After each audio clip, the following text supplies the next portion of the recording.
and heat is the physical. There is no chemical, there is no volatile chemical, no chemicals are being used as a part of the scope during the construction or removal of this soil as well as refilling.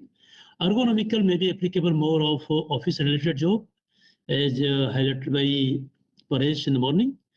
And there is no biological aspect, and there is no COVID, so and it is not applicable. And socio-psychological is applicable. We'll see if there is impact to the people who are working on the remote and away from the family. So we'll see this risk matrix during our session, and we'll try to identify the severity and likelihood as per this one. So this is the severity of harm, this is the severe likelihood of harm, and of course this is the template.